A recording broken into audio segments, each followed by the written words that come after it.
everybody. Good night, everybody. Just make sure, keep me posted. Make sure that we're still connected. Last week we were having a lot of glitches, and I want to make sure that that's not happening tonight, okay? So I want to welcome everyone, and thank you for joining us tonight. I'm pausing on this side, I am pausing.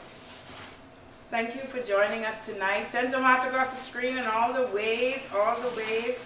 We are on time, and I love to be on time.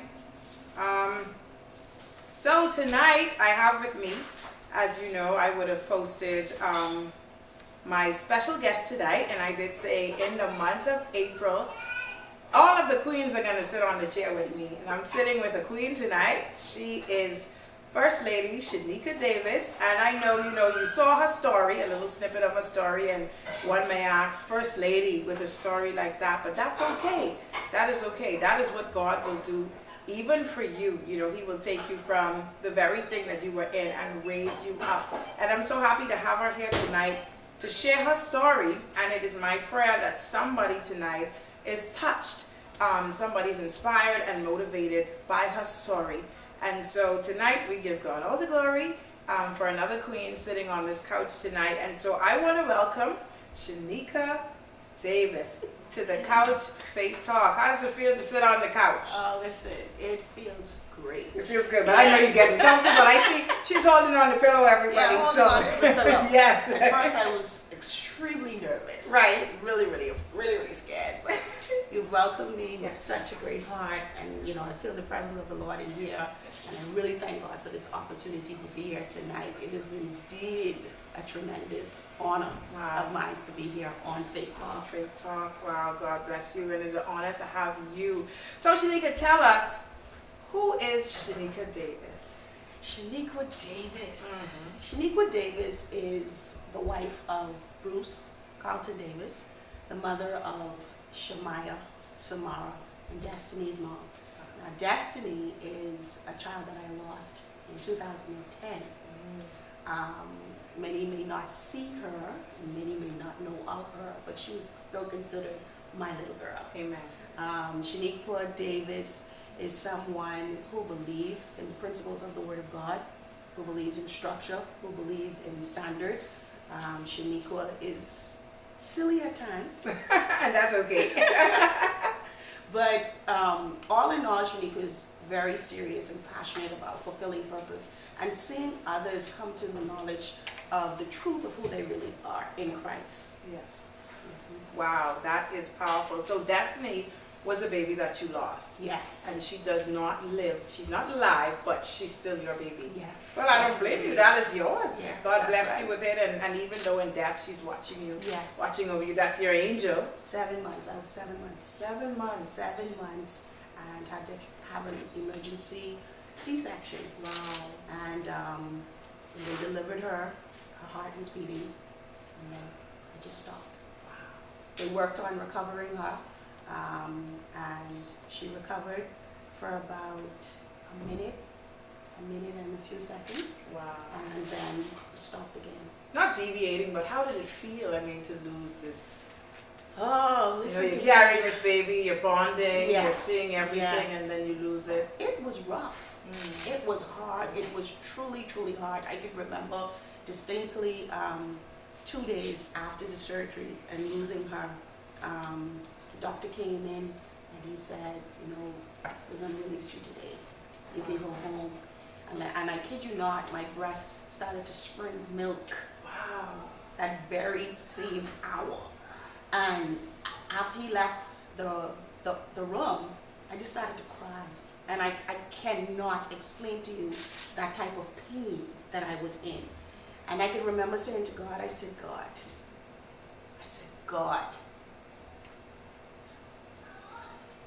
how come this happened? Yeah. And the Lord spoke to me so clearly. He said, you agreed to this.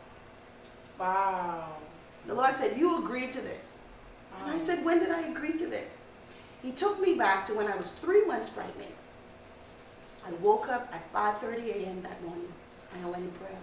Wow. I knelt on my knees in my front room and I was praying and just seeking God. And I said to God, I said, Father, with regards to this pregnancy, I don't know what the future holds, but let your kingdom come and your will be done. Wow. And the Lord said, that's when you agreed.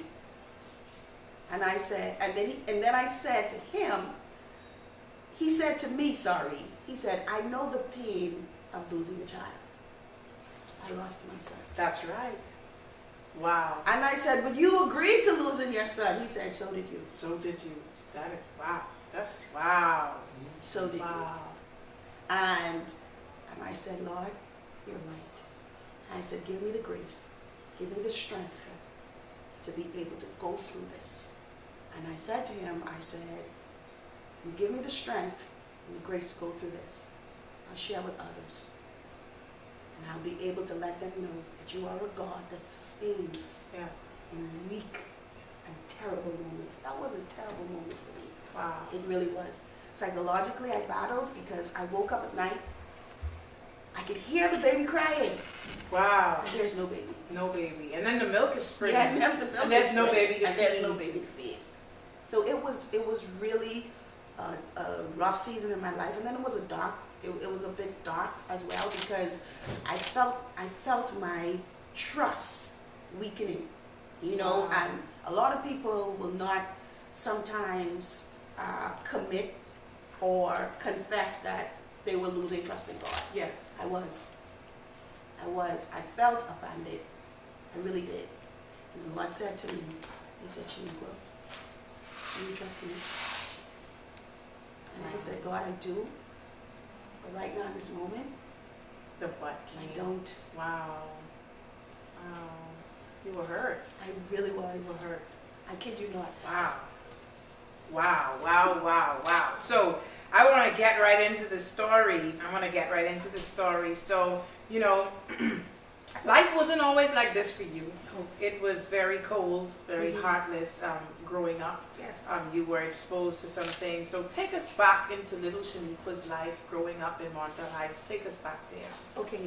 Now, little Shaniqua wasn't really Shaniqua. She was Gally. Gally. Yes. I think I heard that name from my husband. I think my husband may have mentioned, because when I saw Montel Heights, I was like, okay, Montel Heights is a community where everybody knows everybody. Yes. So I was like, baby, I think my guest coming on, she's from Montel Heights, dude. And he said, I know her as Gally. I think that's the name that they called in any reference. I think it was your brother or something. I'm not Yes. certain. Right. Yes. So wow. Yeah, so Shaniqua was actually Gally in Montel Heights. And Gally was really rough. Gally was climbing nap trees. But where did you get this name from? Just asking, like. Now, I did ask my grandmother when I was about 9 or 10. Right. And I asked my Grammy, I said, why did you guys start calling me Gally? Wow. And she said, really, it was an old lady through the back corner. Ah. She was a Jamaican lady. Mm. And she said, I reminded her about a childhood friend she had. And I looked so much like this person, and in their community she was called Gally. Wow. So she started calling me Gally, and she said I was about maybe 1, and it just stuck. It just stuck on you. Okay, so you were Gally, not Shaniqua. No, I wasn't Shaniqua. A lot of my childhood friends, if they see me today, They would say they Gally. would say, hey, Gally. Wow. So you still, even now, you still respond to Yes. Wow. Yes, I would. Wow. I would be like, hey, what you saying? Right. You know, Wow. and I know that it has to be someone way back from Yes, then, from yes, Montel Heights. I yes. don't run away from that. There was a time when I felt embarrassed and I was ashamed about where I came from and all that occurred in my life as a child. But I learned to embrace it Yes. by God's grace. You know, it's a story that is true, and what made it so true is a God of truth who has developed me over the years. Yes. And I'm like, listen, here it is. Persons are looking for hope, and God has given me hope. Yes. And these individuals are in the state that I used to be in. So listen, That's right. I can point you to the source. But getting back to Gally. Yes. Gally was pretty naughty. That's fine. Let us know. Let us know. Gally was rude. You know. Wow. Gally was rude. Wow. You know, Gally used to drink. You know, gal used to smoke. I started smoking at the age of 10. I started drinking at 11. Wow. And I mean vodka, gin, What? Bacardi. Hard rum. Bacardi Gold. Oh God. What do they call it? What's rock back? Right, I heard about this back. That's what it was. Right. Wow. That's what we used to call it back in the day, rock back. Wow. And I started off with the brown paper bag, just experimenting, Right. you know. And then I went on to Rocklands. Then I started smoking cigar. Then I went on to marijuana, and then I snorted cocaine. Wow. And this all started at the age of 10. Yes. Wow. Wow. At the age of 10. Now the home I grew up in, a lot of people would I'll classify it like this, and I shared with you. It seemed as if poverty was accepted, and I believe it was because of the mindset of adults at that time. They felt as if life was about fun, life was about living in the moment, life was about showing what you have based on what was material, Right. not based on the inward individual. Right. You know, so I grew up hearing a whole lot of cussing, and you know, there was a whole lot of fighting. There was a lot of abuse, physical abuse, verbal abuse. I can remember one time being told, "You so stupid. You're the most stupidest little girl ever." Wow. You know, you just stupid. And you know, those things scarred me. They did. And you still remember it now? Yes. Wow. Those things scarred me. Words you still know? hurt. Oh, they do. You know, Wow. we used to say sticks and stones. I they told break people my that's a bones, lie. Words cannot hurt. Oh, me. that's a lie. That's a lie. It hurts. It does. It really, really does. Wow. You know, so I grew up in a community. Even though we were close in the community, there were a number of homes. We looked out for each other in terms of ensuring that, you know, we had something to eat. We were protected, and there was a group of children in Montelites in that season of my life where we were like family to each other, because the homes we were in, Right. the adults were pretty much all for me baby, if I could use that expression. You know, children was not priority, sad to say. Wow. You know, we were not priority. Ensuring that they have the liquor, ensuring that I tell you, I can remember I was asleep and I got woke up to go to Mama. Mama was the Haitian lady across the street from us. And she used to sell bullock cake and peanut cake, and she used to sell alcohol, and she used to sell bears. She was like a 24-hour yes, shop. she was like a 24-hour shop. Now, I don't know what time it was, but I was asleep. Right. It was late. Wow. And I got woken up to go to Mama to get half a pint of Bacardi and orange juice. Wow. And I could remember crying. I could remember going across the street, rubbing my eye, and I was crying. I said, "Why they can't go? Why they can't go get it themselves? Why I have to go?" And I was bare feet. Wow. I was bare feet. And I knew it had to have been really late because there was hardly anyone on the On the road. street. And I didn't think about, okay, what if somebody come and snatch me, or, you know, what if somebody hurt me? I wasn't thinking like that, because I'm like, okay, this is the regular, because this is what we do. Yes. This is what happens. So I went to Mama, I knocked on the door, and I told her, come for a half a pint of Bacardi and orange And juice. an orange juice. And I got that, and I went back home, gave it to the adult that told me to go and get it, and I went back to work and I went to sleep. Wow. That's Wow. right. So you were exposed to, and this was, I mean, you were already drinking this stuff. Was this at the time that you were already No, I didn't. involved? I was about 8, 9. And it was about that same time, that at 8 years old, you talked about being molested. Yes. Yeah. And we had an outside toilet, Mm-hmm. and one night I had to use the toilet, you know, and my Grammy told a family member, she said, go with her, because she needs to use the bathroom. Please let us know, one moment, Shaniqua. Please let us know if we're still live here. If we are, can you send Someone's across the screen. I'm paused here, Christoph, and I'm not sure if that would be something okay, people are still joining, so we are still live. Okay, but I paused on my side. Continue, Shaniqua. Okay, we're there. Good. All right.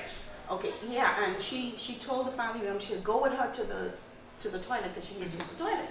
So I went to the toilet, of course, we playing around and, talking stuff, going to the toilet, and we were talking about Bucky and Barabbi. But that's Bucky the and story. Barabbi. That's the story. There was the stories growing up. Yes. So I used the toilet, and when I was done, the family member was like, you done? And I'm like, yes. Like, why are you coming in here? 'Cause I'm done. He was standing out there all that time. And I can remember them walking in the back of me, and holding me from the back. And I'm like, what are you doing? Wow. And, they were like, shh, shh. Wow. And I could remember, feeling them pressing against me from the back. And then pulling down my pants. And I said, I'm going to tell Mommy. Wow. That's my grandmother. I said, I'm going to tell Mommy what you doing. And they were like, shh, no, you're not going to tell her anything. I'm not going to do anything. I'm not doing anything bad to you. This is what happens to little girls. And now he didn't penetrate me. Right. But I felt it, on my backside, blubbing up my chest. For God's sake, I wasn't even bumping. That's it? That's it? So you were molested? I wasn't even bumping. Wow. And, I remember starting to cry. And then he said, it's okay because we family. It's okay because we are family. It's all right. Wow. And I could remember walking back home, and he was like, "You don't say anything." Wow. Because they could think it's your fault anyway. Oh. Mommy already said you was a forward girl. And I believed that. Right. So now, instead of being so hurt that I have to share this, I became fearful. So you never told anyone? I never told them at that point. Wow. I want to be able to read these comments also back. I'm having difficulties on my side, so I will try to keep my eye on the screen so I can read as we go. Wow. So yeah, so now you did not share. No, I didn't share. Wow. I was just too afraid. Just too afraid to share that. And then in our home at that time, it was said that, kids lie. Children lie. You can't believe everything you hear a child say because children lie a lot. My God. And, that's something that the adult said. So I felt as if I had to protect myself. I felt like I had to protect myself from what the backlash would have been if I did say this is what he did. And so now, being an adult, for somebody that's been molested, what advice would you give them? To keep it or to let it out? No, definitely let it out. Do not keep it. You are not at fault. It is not something that's supposed to happen to little girls. It is not something that's supposed to happen to little boys. It is wrong. It is definitely wrong. Find someone that you can trust. Find someone that you're comfortable with. Find someone that you look up to and you share that with them. Yes.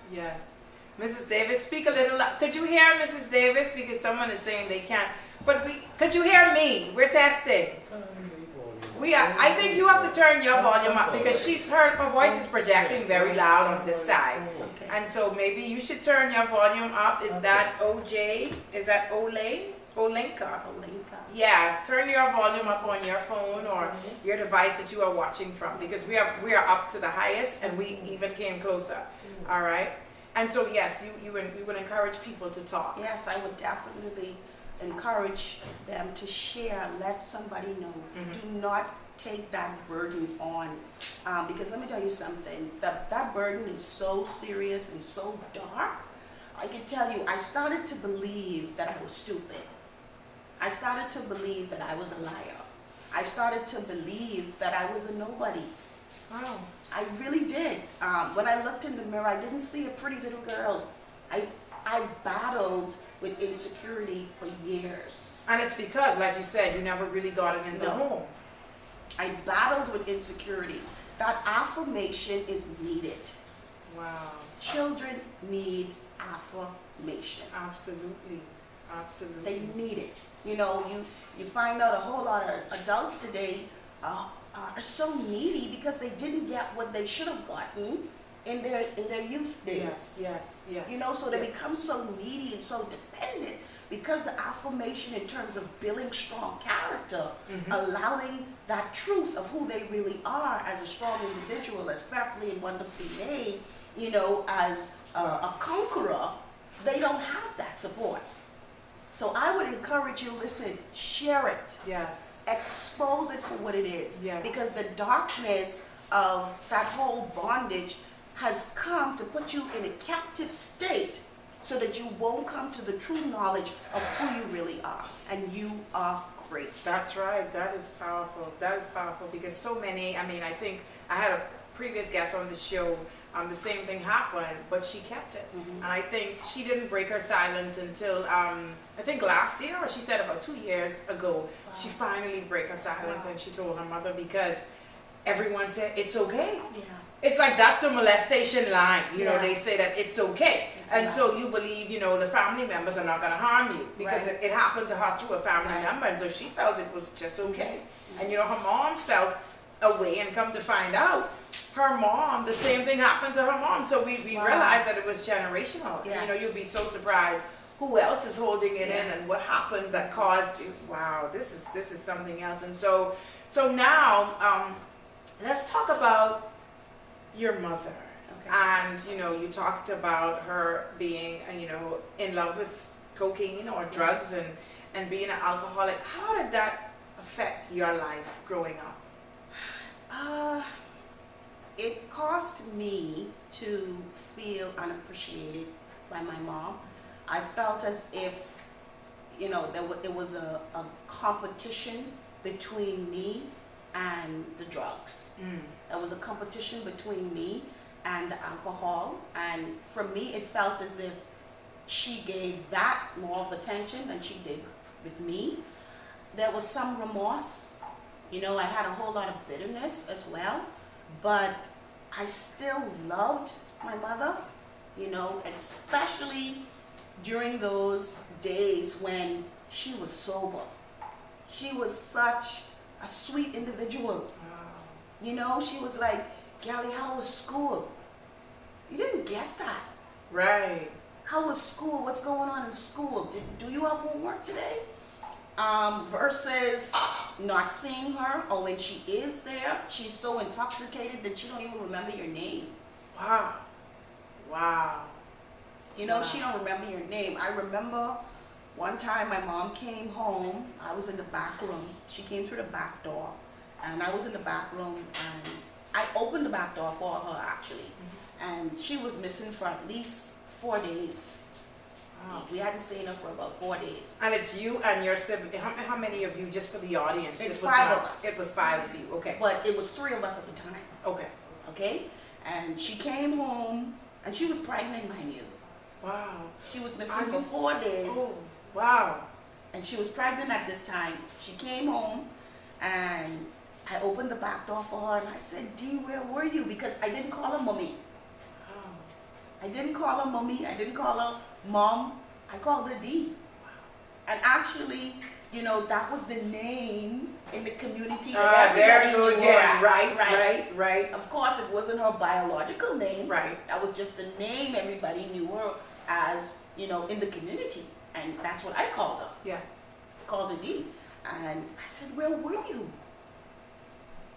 Where you been all this time? And she was like, I just need to lay down. I don't feel good. I need to lay down. She was in labor. Are you serious? Wow. She was in But labor. during the time that she was pregnant, she was not consuming alcohol. Oh, yes. Are you serious? Yes. Yes, she was. And drugs. And drugs. Yes, cocaine. And the child was born normal. Yeah. Thank you, Jesus. Praise be to God. It can only be God. Thank you, Jesus. Wow. So she was in labor. She was in labor, and you know, she lied down in the bed, and I was sitting on the side of her, and I was just looking at her. I was like, in my mind, I was trying to figure out where she just came from, what was she doing, and is she gonna have this baby in this room? Listen, Wow. she was so intoxicated. She got up. Because in our home, of course, I mentioned we had an outside toilet, so we didn't have any bathroom inside of the house. We had a bucket that we, you know, would do number one in. And then when it got so much, we would take it to the toilet to throw it out. If needed number two, we would do it there as well, and then take it to the toilet. So the bucket is in the corner. She gets up. She goes to the opposite side of the room, pull down, and she urine right over there. And I said, "You're not at the bucket. You're not at the bucket." So I got up, going to get the bucket to take to her. It was too late. She did what she had to do. Wow. That's just how out of it she was. That was rough. That was really rough. I can imagine. Seeing my mother like that, you know, and I just cried. I felt helpless. And then at the same time, I'm battling with running out the house to go and get help. But at the same time, I'm embarrassed to bring help back. Right. Because you don't want anyone I don't want to see them her to in see that her in that state. state. Wow. Wow. You know, and the neighbor came over, and the neighbor was like, was that your mom that came home? And I said, yes. And they came through and they saw her, called the ambulance, and, you know, ambulance came, took her to the hospital. She had the child later, sorry, not that day, the following day. That is something else. On drugs, consuming alcohol, Yep. a normal baby, Yep. no disorder. No disorder. It's only God. Yes. It's only God. Only God. And the child is, of course, still alive Yes. today and doing Yes. well. We'll Yes. get into all Yes. of that. Wow. So I want to get down into the story now as well, where your mom, you shared a bit about with me about your mom. I think your grandmother was fed up now Yes. with keeping you all because your mom was disappearing. And so this one night, she told her that it's a no, and she would have to take you all with her. Yes. Talk to us about that story and your experience with that. Yes. That evening, my mom was getting ready to leave, and my grandmother was like, I am not keeping these children. And it wasn't that nice, because my grandmother, she was a cusser. So she was throwing them words Yes. out. And loud too, probably. Yes, she was loud. And she didn't care who heard her. And she was like, you taking these kids with you tonight. So wherever you go, they go behind with you. you. I'm not keeping them. You need to be more responsible. And that's what my mother did. She took us. And where did she take us? To the us? drug house. To the drug house. Fountain of youth. And this was in the evening. Like when you told me the story, like I pictured some kids with a woman, and it was so cold. Like it was really cold, and you all were just trotting behind her, we were just walking there. behind her. I saw it. Like I saw that. We were just walking behind her. I was holding my sister, and my sister was holding my brother. You know, we were walking behind her, and I kept saying to her, I said, Dee, where are we going? Where you going? Where we going? And she would just turn around and look. She wouldn't say anything, and then we walked to the family group. We went upstairs to this room. She knocked on the door, and of course it was not a regular knock. It was not no. She knocked. They got the sign. It was a sign. Yeah. And you know, somebody came to the peephole. They let her in, and they were like, "Why you bring these children? Why these children here?" She took us in this little area that looks like what could have been a closet, and it had a little sheet across, and we went inside there. Now before we went in, I told her that we were hungry, but we needed something to eat. We didn't eat. She got 3 bags of chips and 3 juice. We went inside. There was a brown paper bag. We went inside there, and I felt that, okay, I have to protect my siblings. I can't allow anything to happen to them. And I actually was the fighter. I would fight. You know, you just look at me too hard, and I would fight you. And you know, I told them, I said, listen, eat your chip. Yes. After they ate their chip, I had them share my chip. So I didn't even eat my chip. I gave them my chip. And I remember patting them to sleep. And that night, it was just a crazy night, because that room was where drugs was fried. They would fry the cocaine. Fry it. Yeah, they would fry it to use it. They would melt it down to take it in with needles. I watched a guy had sex with 2 girls. One woman said my granddad was a police inspector. We grew up around the corner from the place, but he made us walk on the opposite side of the street. Now I get it. Someone there is saying the infamous Fountain of Youth. So I never knew that until you told me that. Yes. I know of the place, but I never knew that happened. There was a lot of darkness that happened in that area. Wow. A lot. But I'm just speaking based on what I know definitely happened, you know, from my experience. And I watched that. You know, I watched them smoke cocaine, snort cocaine, put it up their arms. And I mean, the expression that we used to use, triple, you know, we used to use that growing up. I mean, that fella smoking, he just tripped right out. Yeah. Yes. Wow. You know, they were screaming for no reasons, like they seen things on the wall. It was just crazy. And there was this one guy, after snorting the cocaine, he thought that we were some type of, I don't know, maybe animals or something in the closet that was coming to get him. I would have been afraid. I'm sorry. I really was. Wow. I was. So in my mind, I'm thinking, oh my God, what is he going to do? Wow. And I was really afraid. But this other guy, he came and he was like, they in there, boy, they in there, they coming for us, they in there. Just freaking right out. Freaking right out. Jeez, I would have run out of there. Wow. And you know, the guy went over to my mom and he was like, you gotta get them out of here. You gotta get them out of here. And she got up and she told us to get up. I woke up my 2 siblings that was asleep, and we walked from Fountain of Youth to the Kennedy subdivision. Wow. Yeah. We walked there to a friend's house, and that's where we end up, and we went there to sleep. And I remember being able to see the sun rising. So that means that was going on for hours. You mean you were in the drug house until the sun rose? Yes. Wow. We were walking on the street from Fountain of Youth Right. to Kennedy subdivision. Right. And I can remember seeing the sun. Seeing the sun come up. Oh my God. Wow, this is something. Tanya's here. I want to shout Tanya out, my previous guest. I want to thank Tanya because Tanya was the connection between myself and Lady Davis. And I'm thankful for Tanya hearing that story and transferring her on to me. And she's here and she's saying she's so glad that this interview is happening. And so thank you so much, Tanya. Juju says, oh my goodness, you saw this. I am Magdala is like, wow. Juju says, no wonder we had so many addicts through that area, Reginald Park, Montel Heights. Yes. That is a far walk. Yeah.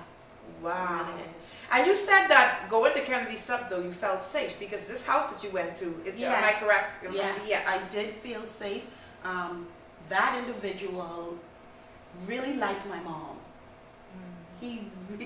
I would say love. Yes. He really loved her. He didn't like, you know, what she did in terms of the alcohol and the cocaine use, but he loved her and he loved us. He really did. And I could remember him running a bath for us to take a bath. I could remember putting on a big t-shirt and tying it on the side. Yes. And being comfortable with laying down and falling asleep. You felt a figure. You felt a father figure in this man. I really did. Wow. I really, really did.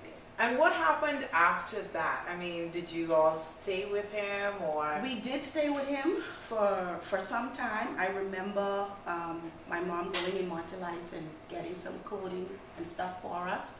And I remember telling my sister, and she would joke around with this a whole lot. She said, "You used to run away so much.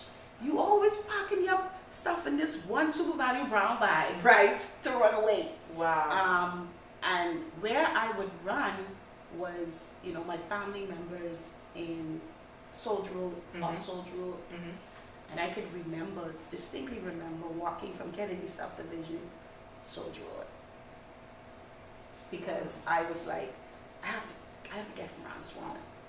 You were a walker. Yes. Wow, you were a walker. I really was. Wow. Hey, wow. Nadia. Oh, so yes, Nadia is it. I think that's who did the beautiful video. Yes. Shout out Nadia. I love the video. I saw it.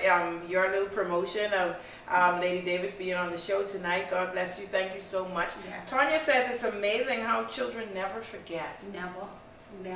And that's why it's so important that children get what is necessary for development. Because if it had not been for God and individuals He had placed in my life to bring me to where I am today, I don't know what would have happened to me. Honestly, I do not know. I felt myself slipping down the same path my family was in. But I distinctly remember, I remember saying to God, I don't want to have any children before I'm married. I don't want to have any children before I'm married. Because you didn't want to have that cycle. No, I don't want to live like this. Yes. I remember telling God that as a child. Yes. I don't want to live like this. Somehow I felt like God was there, but He was only there for certain individuals. That's how I felt. That's how you felt. I felt like He was only there for certain individuals, and I felt like I could say certain things to Him, but I couldn't be as open as I wanted to. I was very respectful because I feared that He might just kill me. Of course, of course. Okay, so this is how I'm thinking in my kid mind, But I realize, coming to an understanding today, that God is not like that at all. He is not like that. He really not isn't. like that. And he really kept me over the years. When we did have an opportunity to go back and wander life with my grandmother, she put us out again. And this time we ended up at All Saints Camp. Before we get there to the All Saints Camp, because that is the part that I did not want to post because I really wanted you to share it yourself. But how were you in school? I mean, all of this going on, how was your performance in school? Very poor. It really was. Let me tell you, in school, I did what I thought would help me get through. And what was that? Just make a fool of myself. I was like the clown, the class clown. Christoph, this is a repeat. The guest that was on the show that had a troubled childhood as well said that she was not a dumb person, but because she wasn't getting what she needed at home, she would go to school and she was just a class clown. Yeah. Like she was just going for attendance. Yes. I don't know if that was you, yes. But she was saying literally that was her life played out. She would go just to be the class clown. School was like my getaway. Same thing she said. School was my getaway from all the drama and all the clutter. I felt liberated when I went to school. Honestly, I did. And I had really good friends. Wow. I had really good friends in school. And, one of my really good friends was Nicola Curtis. The young lady who was killed by her husband. And then her husband killed himself. Yes. So, sorry. It's okay. That was rough. It's okay, yeah. She was one of my best friends in school. It was her, myself, and Kevin. And if we got a hot party, we would share that between the three of us. Wow. If somebody had enough, or we put together and get a lunch at lunchtime, we would share it. Wow. But then, of course, we had, those little guys who felt as if they were charming and, they wanted to get with us. So we would just... Yeah. I know how that go. Wow. We would just let them get us lunch, you know. But yeah, school was my safe place. It really was. And I had teachers who would say to me, "You are so much better than this seat. You are so much better than this D plus. Why are you doing this? But I couldn't let them know what was going on At home. at home. That's right. Wow. I couldn't let them know. You know, I couldn't let them know what was going on at home. There were times I wanted to, I really did, and then I felt like I would be exposing my family. I don't want to expose my family. I still felt a level of obligation to protect them, and I also felt that I would be classed with them as well, you know, and I didn't want that to happen. So I felt like, okay, I go to school, I have as much fun as I can have, Right. you know, and then I just store these memories. So when I do get home, I have these memories of what happened in school. Wow. Yeah. Wow.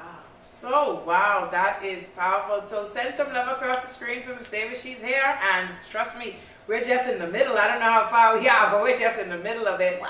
But now, you said that your grandmother threw you all out now. And so, once again, Grammy was just throwing you all out. Where's Grammy now? She passed. She passed away. Yes. God rest her soul. Yes, it's been 13 years now. 13 years that But Grammy's she's- passed away. But even today now, you understand why she was doing what she was doing. Definitely. Let me tell you, my grandmother, even though she put us out like 3 times, she was still my superhero. Yes. Because when my mom wasn't there, she was there. And she would cook and make sure we eat. And when she came from her job, she would make sure, listen, if you have homework, you better go do your homework. Now this is when she was sober. Because when my Grammy drank. Okay, so Grammy was drinking too. Yeah, she Okay. was a drinker as well. Oh, wow. I mean, that was just a lot of drinking. A lot of my drinking. grandfather drank, my Grammy drank, my mom drank, my aunts drank. It was just a lot of drinking. Wow. When did you stop drinking and when did you stop smoking? 16, after I gave my 16. life to the Lord. Okay. Yeah. After you gave your life to the Lord, you start. So the environment, even though you're a born again Christian, you're new, did the environment affect you or did you stay focused?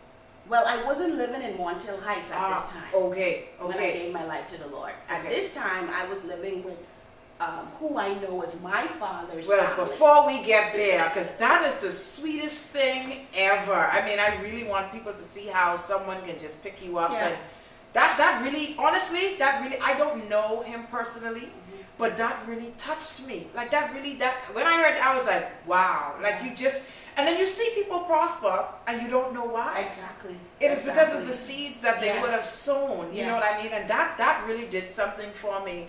That's Dwynette Roberts is saying, wow, you've broken that generation trait. Amen. God is so good. That's what it was. Yeah. Because everyone was drinking. Yeah. And so at the age of 16, you put a stop to that. Yes. For your kids. Right, definitely. For your kids. Yeah. So let's go back now. Grammy threw you all out for the 3rd time. I think this was the final time. Yes. Now. And so you all ended up in the All Saints camp. Yes. And so everyone know that the All Saints camp is where people who are, I think my Infected cousin with the lived AIDS there, they virus. were infected with the Uh-huh. AIDS virus. So how did you all get there? Well, my mom she was in denial of the fact that she had the virus. Okay. And she, you know, she really did not want to accept the fact that she had it. And a friend of hers said to her, listen, Dee, you really need to get in a stable environment that's going to help you, not just with your meds, but it's going to help you spiritually, and it's also going to ensure that you have a roof over your children's head.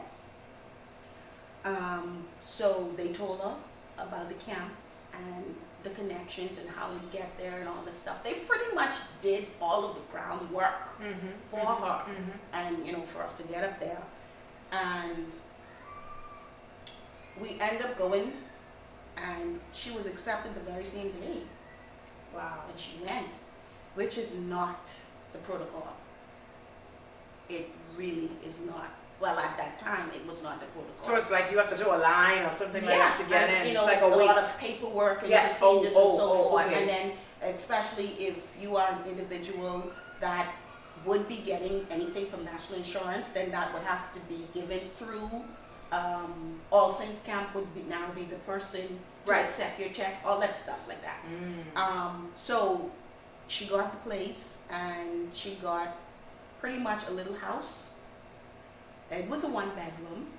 Everyone shared the same bathroom, but it was huge. The bathrooms were really, really huge. It was like 8 showers.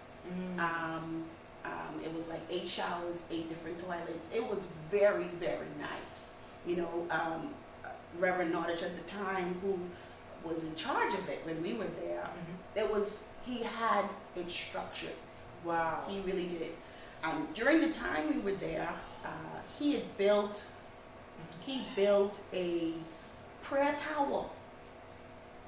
He built a prayer tower, and there was prayer going on 24 hours at the camp. That's right. He had it logged for every individual who was on the log would pray for 2 hours. Wow. Every day. That is needed. Every day. Yes, definitely. It was highly saturated, with spiritually. You would have church services on Sunday. You had Bible study through the week. Bible study through the week.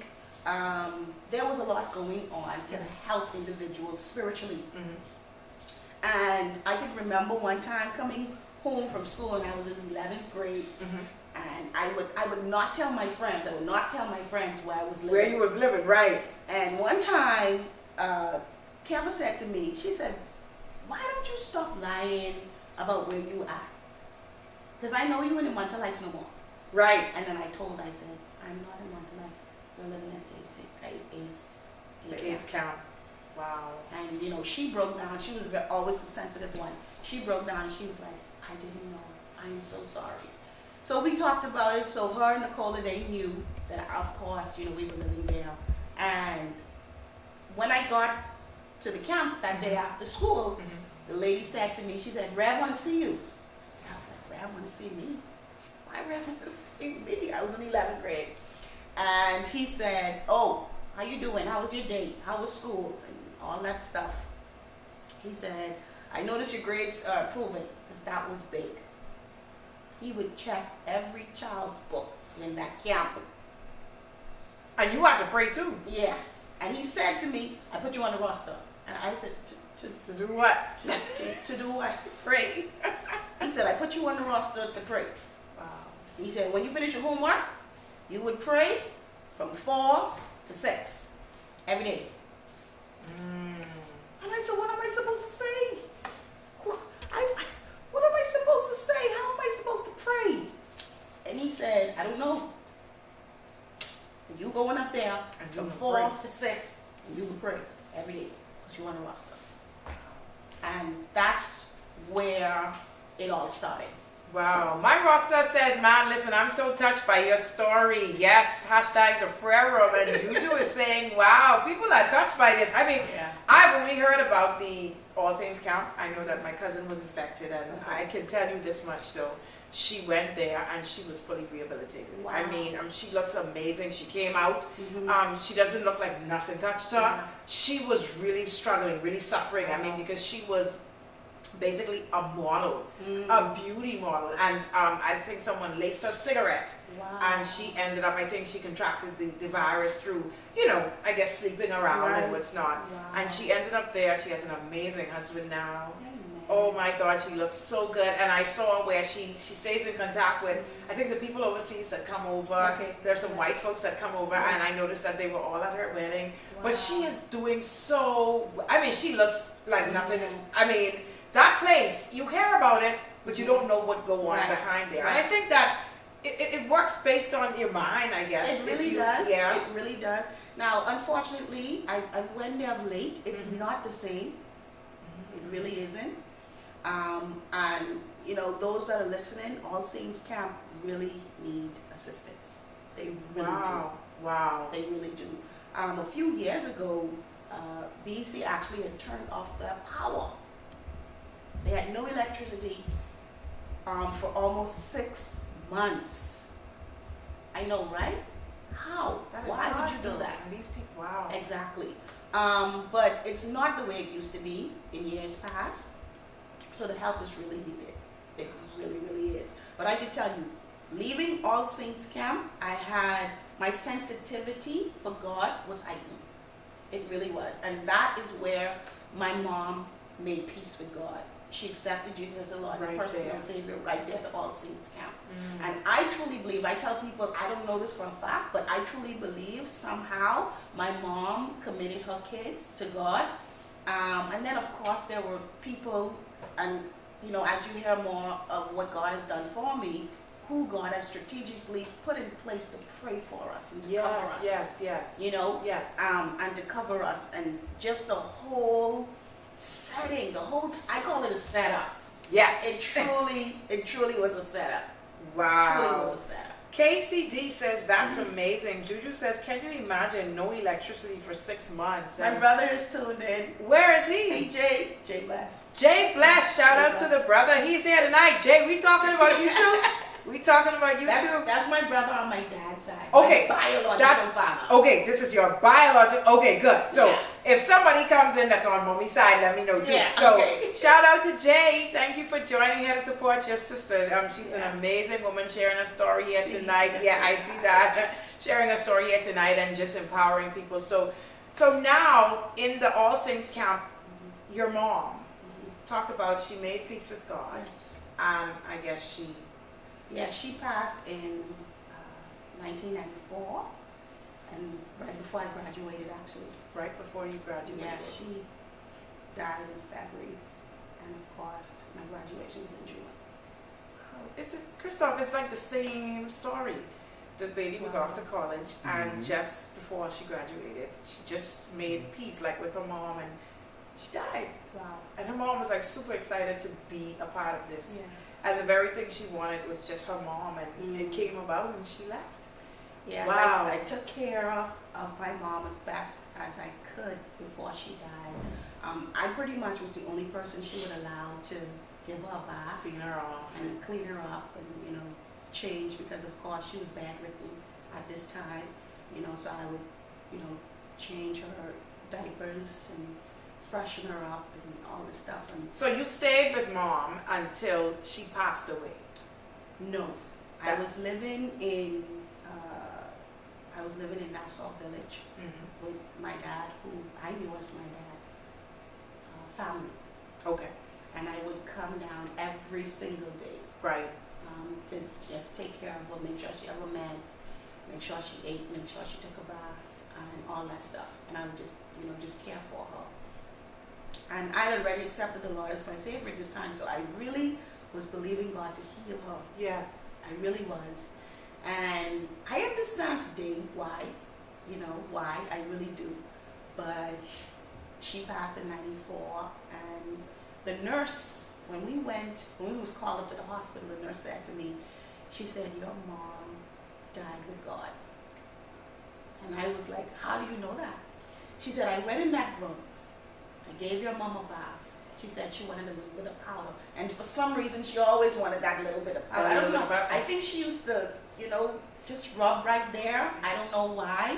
She always wanted a little bit of powder. She said, I had just cleaned her up, and she asked me to get her some Ovaltine. She said, I left to get the Ovaltine. When I came back, she was dead. She wanted to make peace. That's right. Wow. She died in the hospital. In the hospital. At Princess Margaret Hospital. Wow. Yeah. How was it for you when you got the news that she passed away? It was bittersweet, really, because I know that the pain that she was in, I know that all that she was experiencing, and at that same time, it was painful to accept the fact that my mother's dead. I'm 16. It's 5 of us. It was scary. You know, it really was a scary time. And, you know, my friends and other family members, they would say, you're so strong. At that time, I felt very weak. Wow. Wow. I Wow. really did. I felt very weak. And it was a little bit of anger as well, because I'm like, now the responsibility could be on me. You know? Wow. So- God is a keeper though. He is. I mean, 16 years old and you lose your mom, and everyone is now depending on you, Yeah. because you are now everything to Mhm. everyone. So tell me now, you live with your father's family, Right. correct? Now, the father who I thought was my dad, Right. all my years up until 24. So 25 is when I came to the knowledge of who my biological father was. But at that time, I was living with Apostle Raymond Wells. Get there. I want to get right to that part right there. My rock star, amen, mom found the Lord. So I want to get to that part right there. This is the part that really touched me. Yeah. When you shared with me that you were adopted by Apostle Raymond Wells. And it wasn't just me. It was myself and my baby sister. He took you both on? Yes. Wow. Me and my baby sister, because when she was born, I pretty much took care of her. I really did, because of course my mom was always back and forth, back and forth, back and forth. So she was like my daughter. I remember one time I told my grandma, I said, I want to go around the corner to the party that they have around the corner. And she said, well, you better take her with you. That was your baby. And I took her with me. Yes. And I had her right on my side doing the electric slide. Wow. So how did Apostle Wells get to you? Like, how did he get to the thing? Well, I want to adopt Shaniqua, and yeah. Well, okay, so I was living, my sister and I, so of course we split up after my mom died. Yes. We went to different homes, and my baby sister stayed with me. And at that time, my cousin, who, I am just so blessed to have in my life, Charlene Gibson, I don't see a tune in it yet. Okay. But, her and I were really close at that time.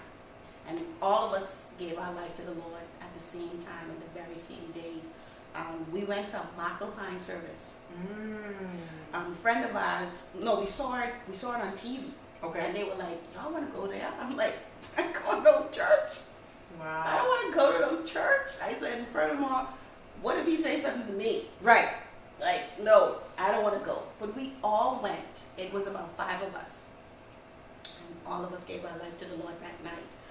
And then a friend of ours invited us to Pentecostal Church of Faith in God. Apostle Raymond Wells and his wife, of course, that was his father's church. His father built that church. Right. From the foundation up. He built that church. And we were invited there, so we went there. He was Deacon Ray, and they were Deacon Ray and Sister Lily at the time. Wow. When I met them. Oh, wow. And I remember the very first service we went to, a Sunday night service, and he preached that night. And after the service, I was sitting in the chair, and I said, God, if you real, like if you really real, and you really here, like let something happen. That's what I said within my heart. Right. Listen to me. He pointed at me. He said, you, come here. And I went up. He said, for years you've been having problems with your eyes. Wow. I started crying. You were balling out. You were balling out. And of course, I had this strange feeling going over my body that I couldn't explain, and it was, extremely hot from my neck all the way down, and wow. I started shaking, and I started looking at myself like, what is going on? But that was the presence of the Lord. Yes.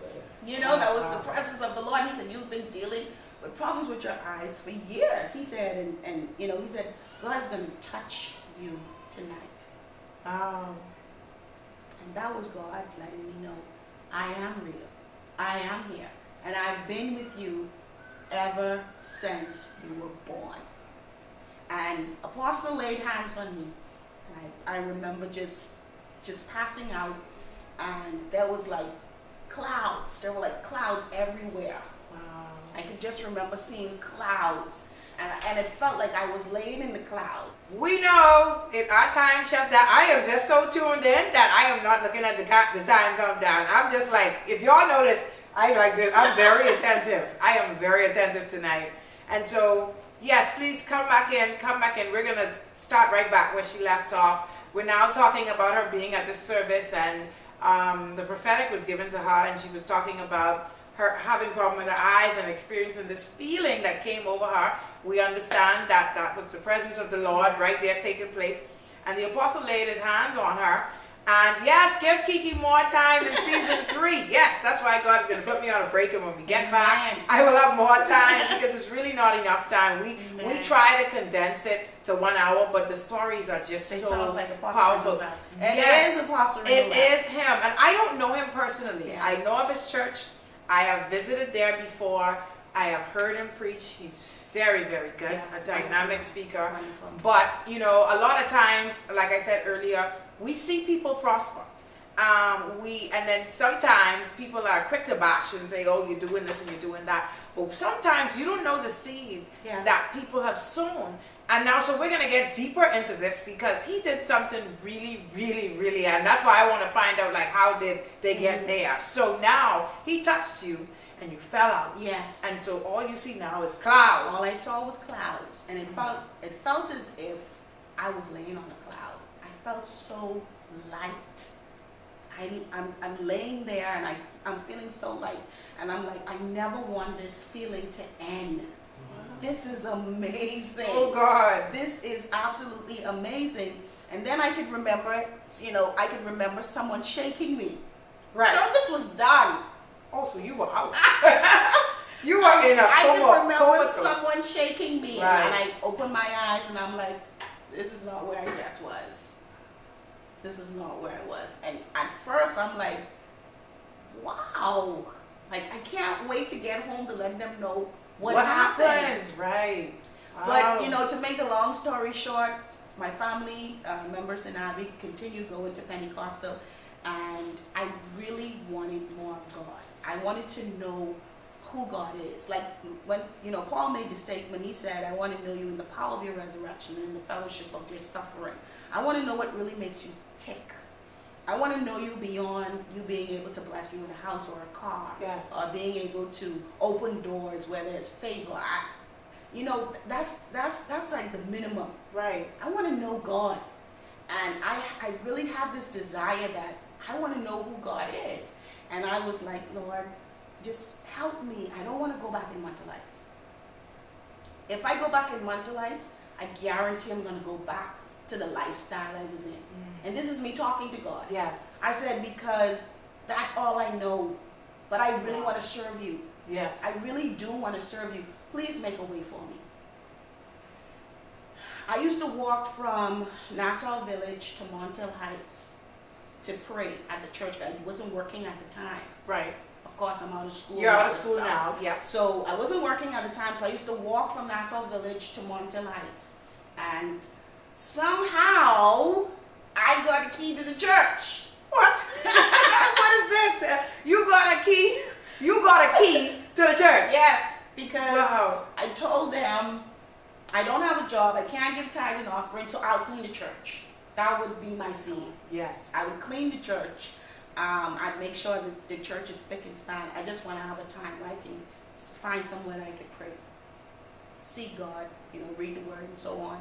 And I got a key for the church, and I could remember that scene, that morning I prayed to God and I said, please open the door for me to get someplace, you know, to go someplace that I could be able to grow in. That same day, I was walking down the hill from the church, and I stopped to some friends who was actually relatives of Olivia Wells. And Apostle Wells, and he was in his truck, his work truck, and he said, what are you doing here? I said, I just came from church because I was praying, cleaning the church. So he said, wow. And I said, why did you say wow? He said, my wife and I were just talking about you and your sister last night. Oh, wow. And my wife and I agreed that you all could come and live with us. What? And I was wow, like. I was like, I put my hand over my face because that's how it kind of helped me not to cry. Yes. And he said, what do you think about that? And I said, wow. I think that's an answer to my prayer. Yes, you were just asking God. And he said, what do you mean an answer to your Yes, prayer? And I told him what I prayed. And he said, well, wow. Whenever you're ready, just let us know. Yes. And we'll help move your stuff. Wow. So are you hearing this? I see my sister is here. Ingrid is here. Thank you so much. She says amen. Everyone is just saying wow. I mean, that is like, I think that was so touching to me. I just wanted to get deep into that. One day you were coming down and he saw you and his, wow. And he said, my wife and I were just talking last night. About you. About you and your sister. God whispered your name into to him. theirs. Oh my God. And, you know, he said, we want to sow this seed into your life And I don't want to force it on you, but whenever you feel comfortable, Yes. you can call me daddy. Oh, wow. He said that. He said, I don't want to force it on you. Wow. He said, but you're going to be in my house, so you're Wow. going to be my daughter. And at that time, they didn't have any kids. And they were believing Wow. God. They were believing God Wow. to have kids. Wow. And in that year when we went to live with them, bang a line. she kind of came. The kids are flowing in now. Wow. They That's didn't have right. any kids. No. And see, that's what I tell people. I said, But you know. now, Apostle, sorry, not to cut you off. Right, go ahead. Apostle, of course, had a child before he got married. Okay. But But they in the didn't have marital any married- home. Right. They Ah. didn't have any That's kids. renewed. Right now, yes. Wow, so that is it now. So Yes. now he sowed a seed and took you all Yeah. in. And in that year, Yes. bang. Oh That's my God. That's right. And living with Apostle Wells was really, I call that place like Moses, how Moses was brought in to be kept. Yes. That was my place. That was my time. And I thank God for Apostle Raymond Wells and Olivia Wells every single day. I kid you not. That is wow. Just last week Saturday, she WhatsApped me and she was like, "Hey, Quark," she calls me Quark. Or sometimes she'll say Titter. She'll call me Titter, and she said, "Hey, Quark, Wow. how are you and the girls? Right. You know, what's up? How you all doing?" I said, "Oh, we good. We were traveling at the time. We actually was in Freeport with Nadia." Okay, So I all right. said, "Well, the girls and I are actually in Freeport right Mhm. now." She's like, "Okay, cool, great, just checking on you. You know, just checking on you." But living with Apostle Wells, and I lived with Apostle Wells for 8 years. Oh my God. Oh my God. And the number 8 is new beginning. Yes. So you didn't leave until 8 years yes, later. that's right. 8 years I lived with him, and in that 8 years was when I came to the knowledge of who my biological father was. Oh my God. In that 8th year.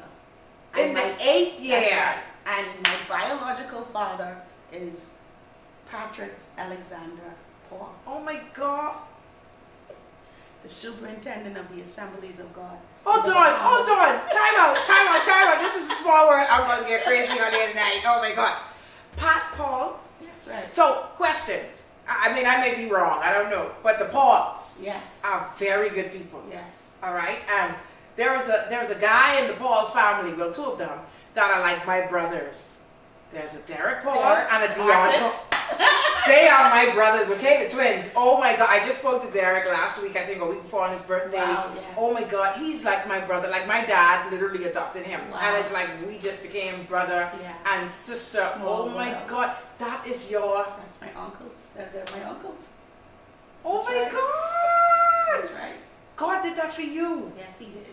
Oh my God. Yes, he did. And let me tell you, I mean, coming to the knowledge of my father, Amazing. it's been life-changing. Amazing. I kid you not. Like you had to get into that.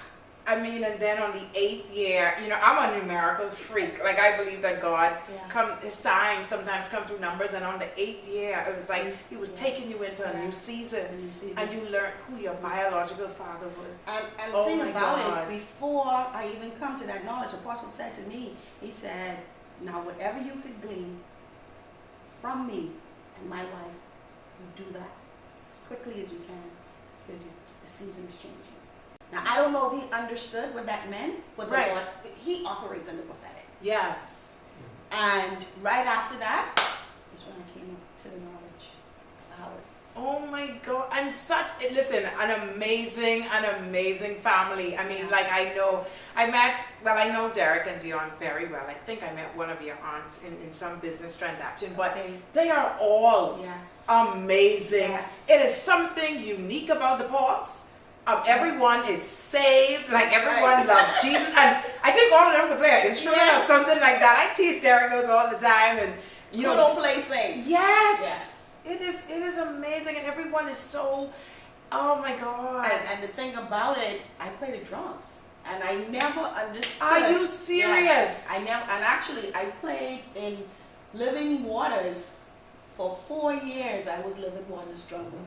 Shaniqua, you play the drums, Yes. like the drums. Yes, that's right. Oh my God, this is amazing. Wow. That's right. Never took any classes. Never went to do any training. I'm like, where did I get this ability from?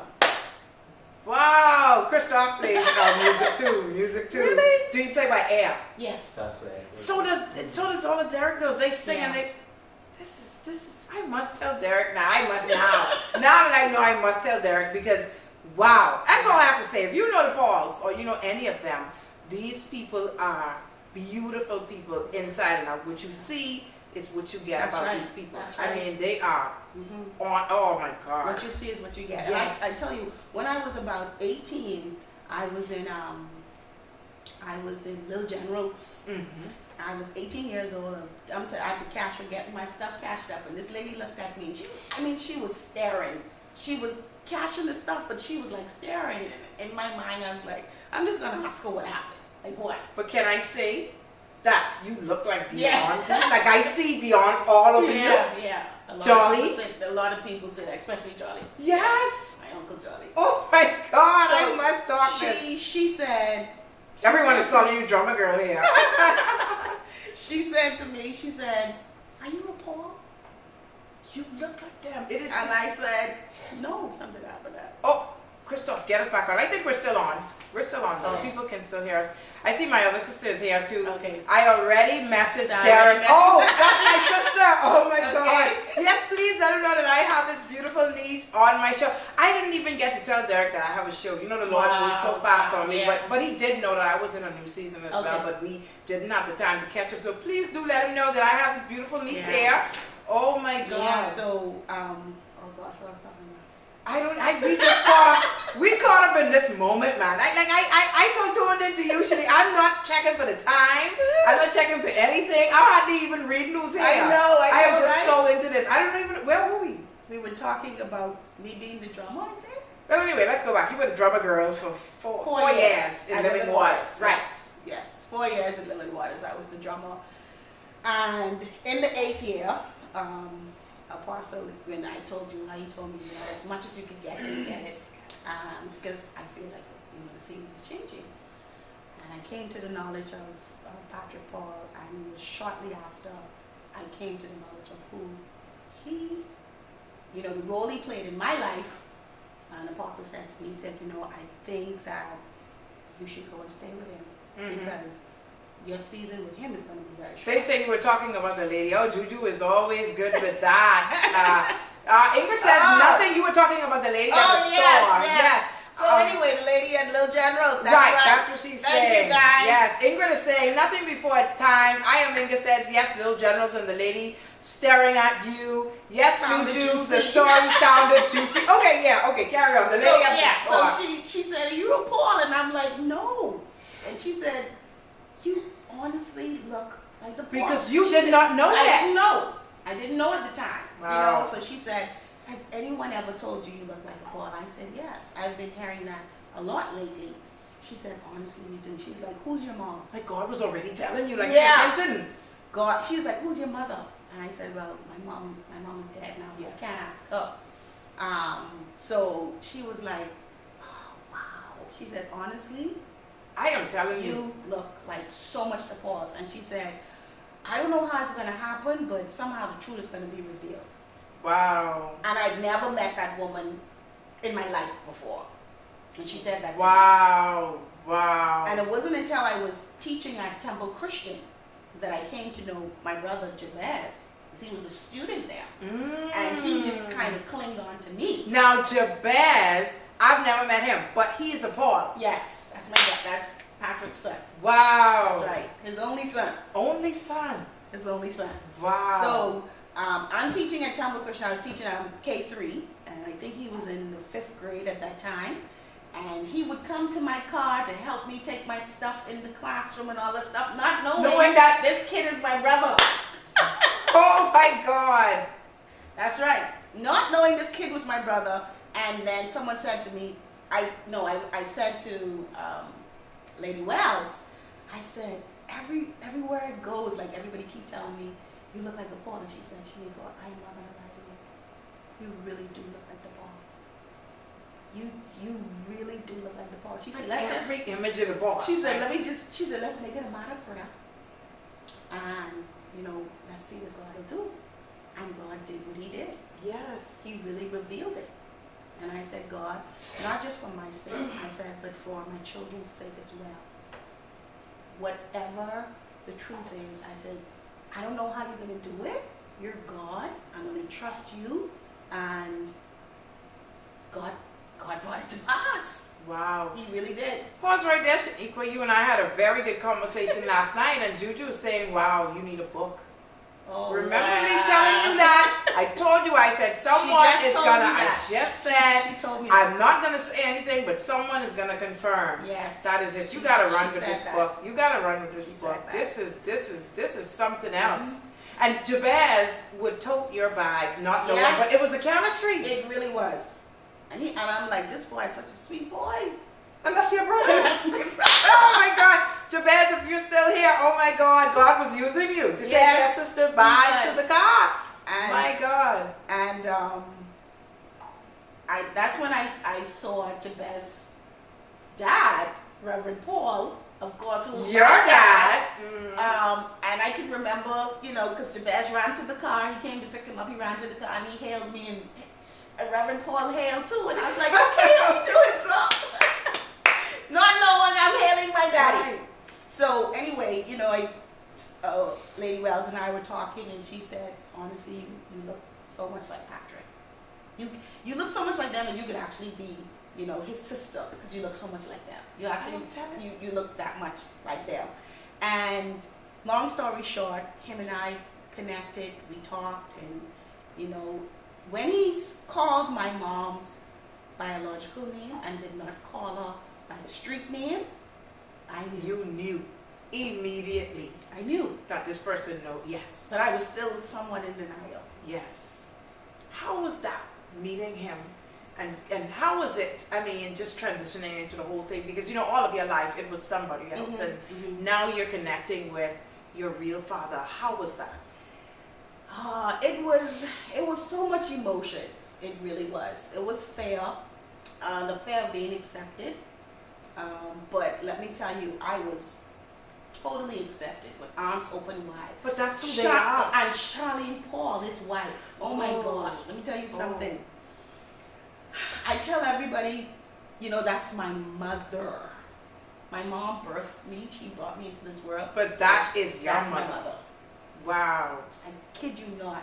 When I met her, I could remember her pulling me on the side, and she said to me, if you're not my husband's child, you're one of the Paul's child. Yeah, because see, if people don't know the Pauls, you will not understand why we are saying this. But everything. She Everything. said, I want you to know that we will be thrilled to have you in our family. Yes. To be a part of us. I would love to get to know you. And actually, we're looking forward to it.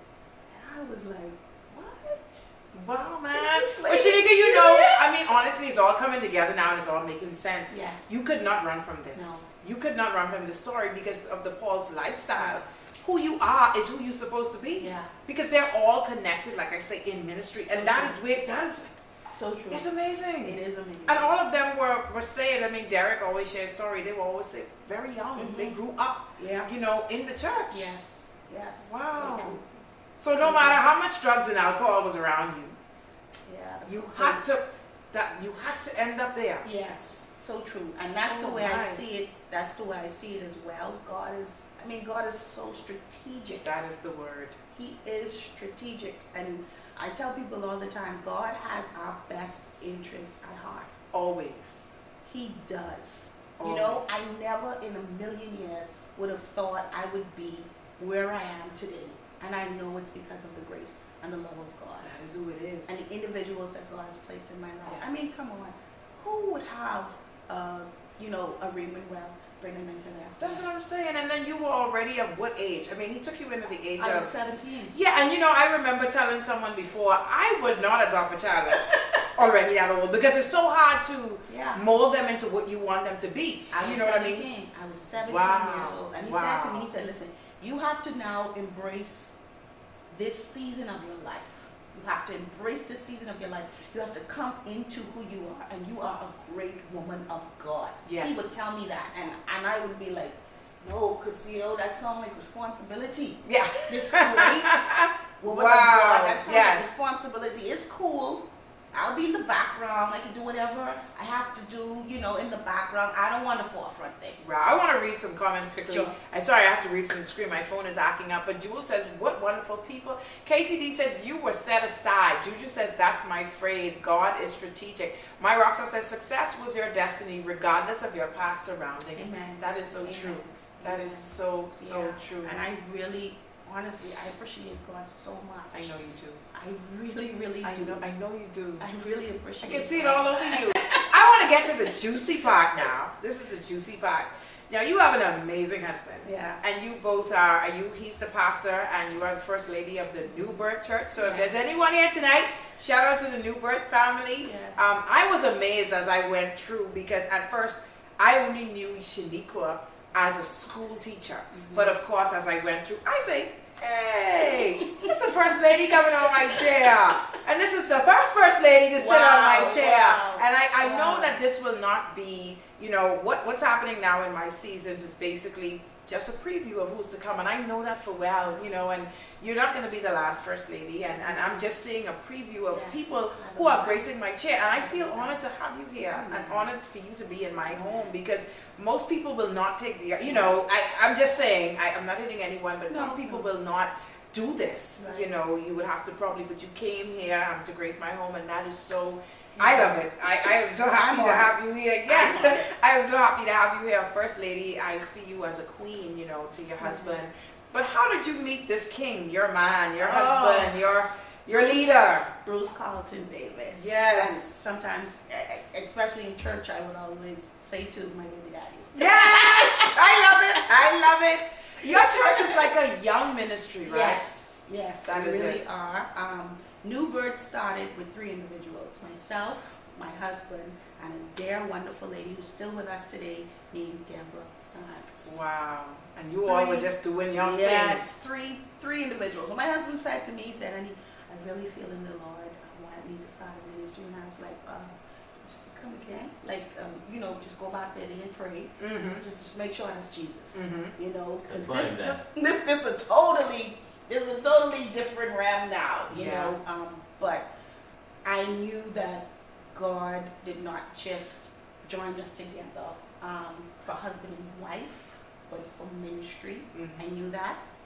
And Apostle said to me, I think I was about 21, and he said, "You're going to be a pastor's wife." And I said, "No, I'm not." Are you serious? Yeah. I was 21. He said, "You're going to be a pastor's wife." He spoke into your life again. I said, no, thank you. Wow. I don't want to be a pastor's wife. I remember being in a time of prayer and fasting, and I said to God, "Father, I know you would never put anything on us that we cannot bear. I cannot bear being a pastor's wife." Oh, you bearing it now. And you wearing it well. So you deal with it. Grace. Wow. Grace. I remember praying that. They say you're still blushing, calling his name. Yeah, That's right. Oh yeah, when God sends you a good man. Oh, you be shining and those, but she's cutting up. You see that Is Pastor, are you here tonight? Your wife is holding on this pillow. I'm going to release it shortly. It's been 11 years. 11 years and still in love. That's my baby daddy. Wow. That's my baby daddy. He's really been a great pillar of strength for me over the years. And, because when I said to him today, I said, "Honey, what do you think I should wear?" He's like, "You're just overthinking this. Just relax. Just be you. Let them see you." Mm-hmm. And talk about what God has done in your life.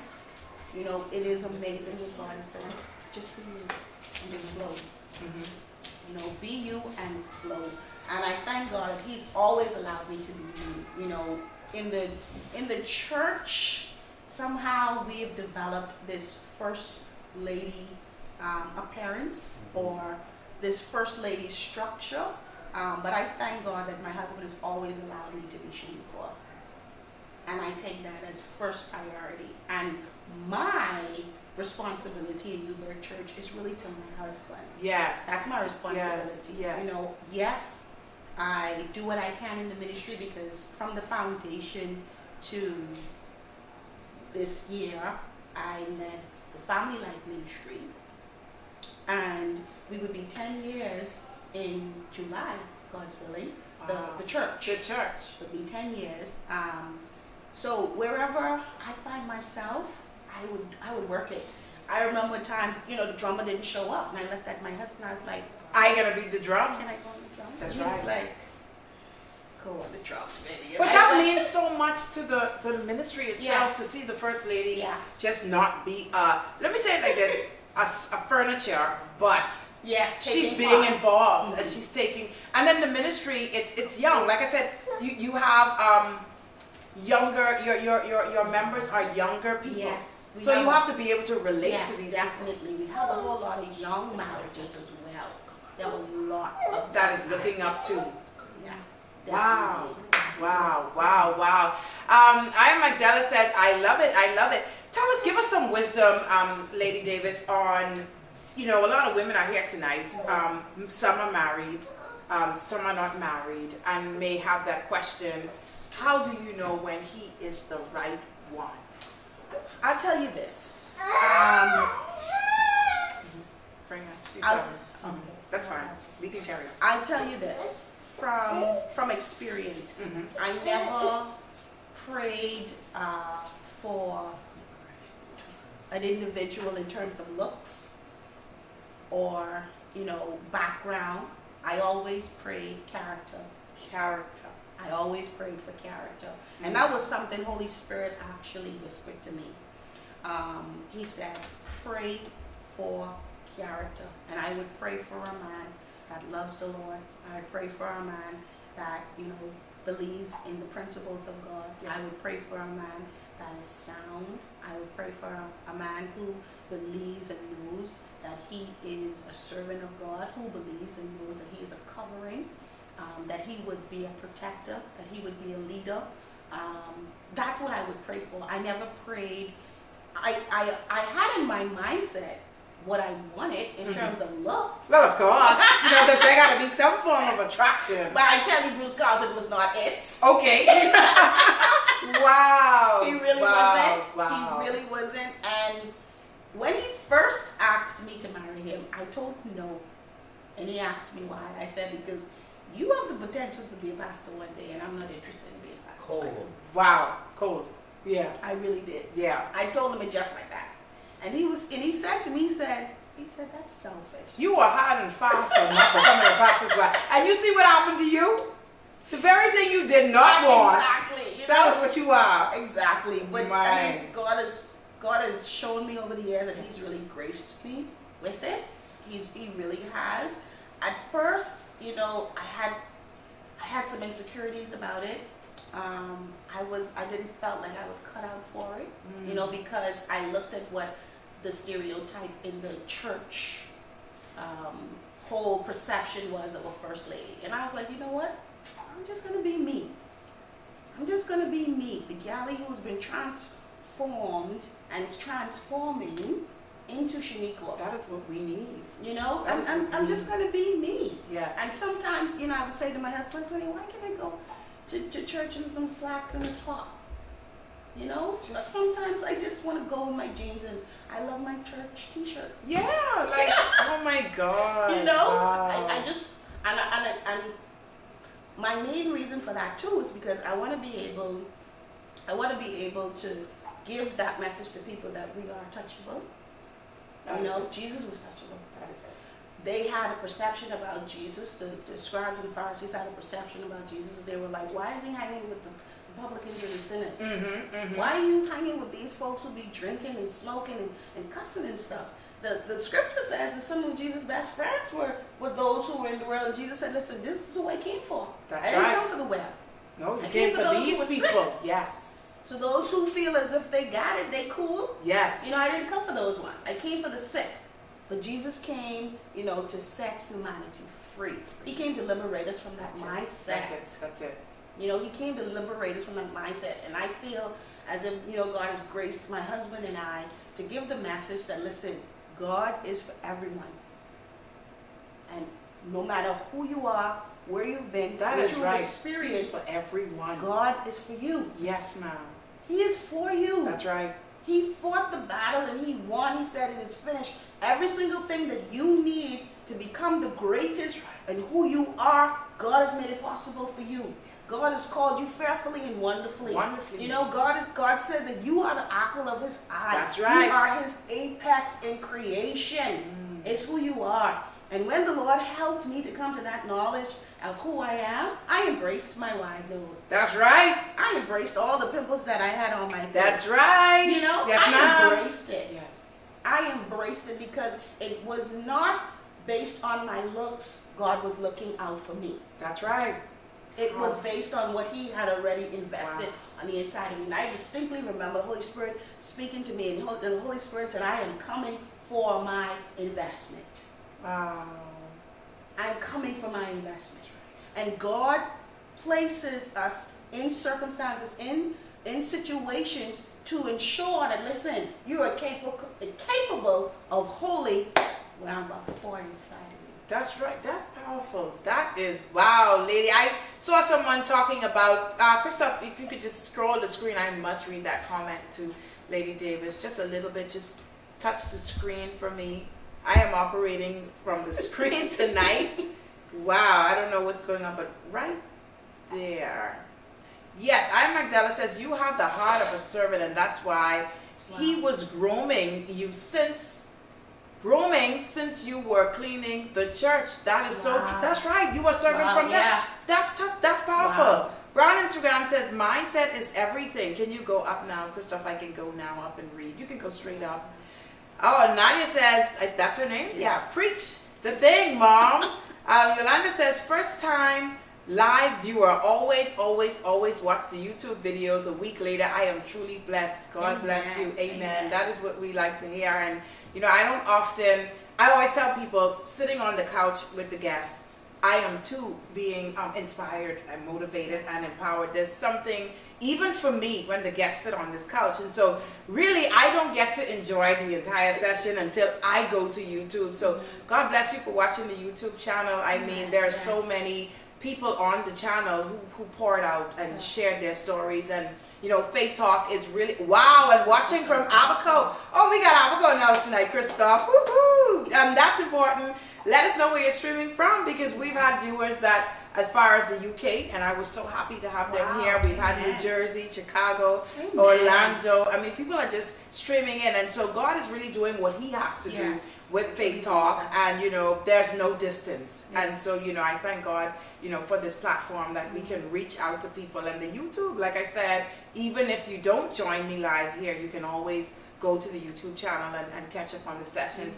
But this is an amazing show. And so now you have a church of how many members? From the 3 people. Yes, from the 3 people. 10 years later. 10 years. Well, about to be 10 years. Yeah, about to be 10 right? years. A congregation of about 475 individuals. Are you serious? I must come there. Now that you came to my house, I must come to your church and visit. Yes, I will come one day and visit your church. And just, somebody wrote and said that your church is so, they enjoy the environment. They will be coming back. So many beautiful comments. My sister is saying next door. So, all right. Thank you for streaming from next door.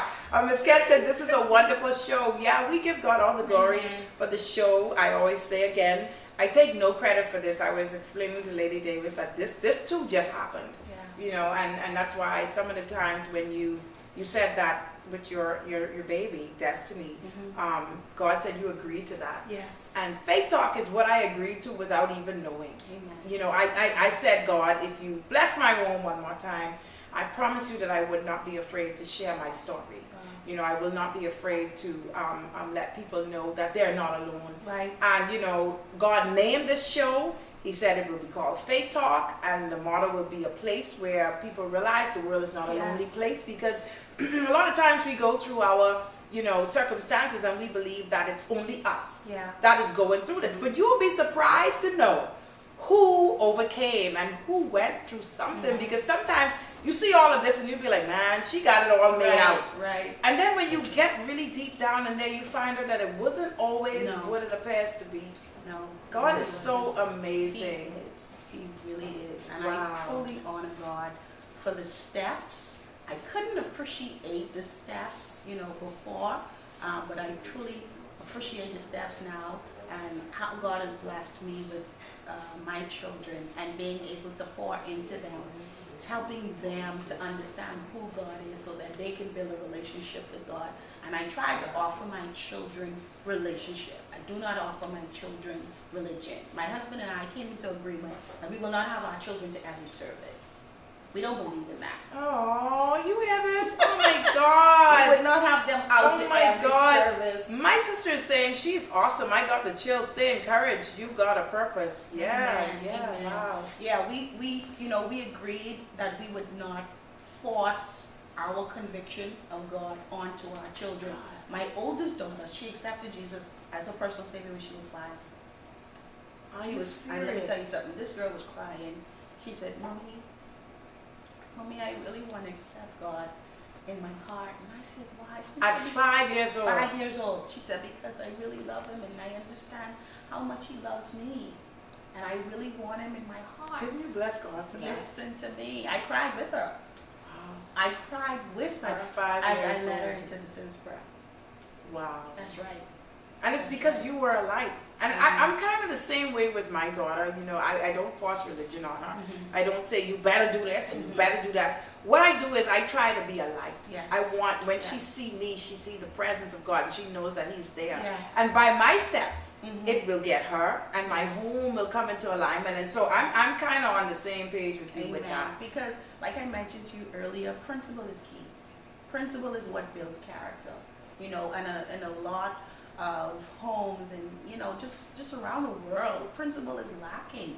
We believe that, okay, if this is the way to get ahead, then I'm going to do this. And it's not principally based. So there's no structure. There's no foundation. There's nothing to stand on. So guess what's going to happen? It's going to fall apart. Yes. It's going to be a mess. But with God, God has principles that places structures into place. And when those structures are in place, what's going to happen? You will remain. That's right.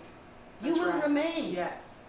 The Bible says you will be like the Mount Zion that shall not be removed, but abided forever. Yes. Because why? You are on structured ground. You are on principles ground. And when I deal with my kids, I always give them principles. I always give them scripture.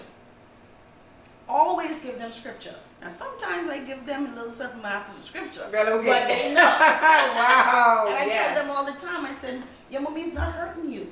Your mommy is saving your life. It's to save your life. It's to save your soul. What you were born to do is great.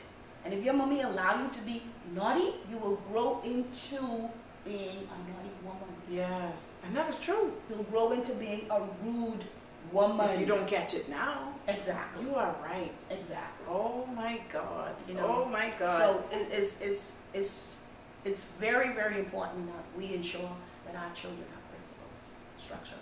Yes, amen. Wow. And Miss Lady Davis is also a teacher at Temple Christian.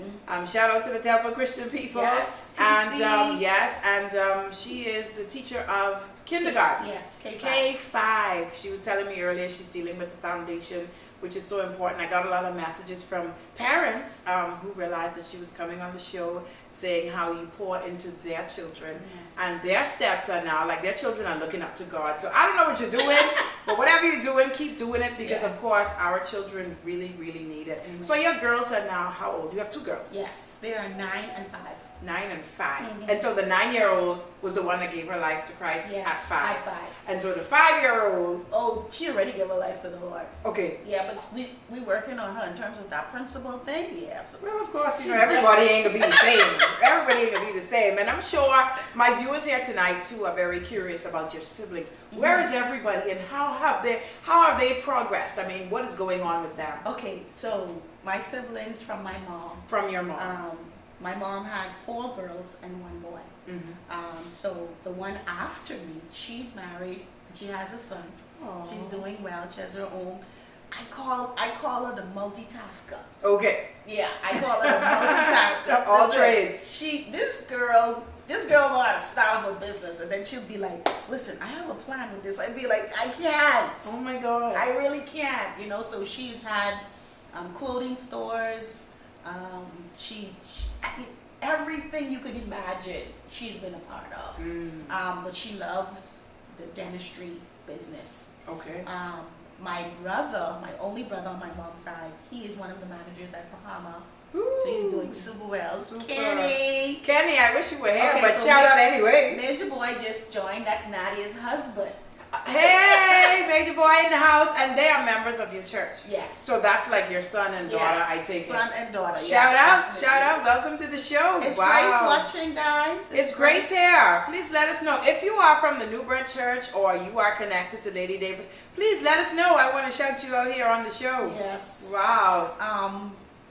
But my second sister, my second sister, she's doing absolutely well. As she's doing really good. And then I have my youngest sister. She has one son. And the thing about it, my youngest sister, the one who was my child. Your baby. Mm-hmm. Check this. She has a son. Her son is 1 day older than my daughter. What is this? So now they are tied. Yes. Wow. So. Oh, Grace is watching too. Shout out to Grace. Grace is also here. Okay. Wow. Amazing.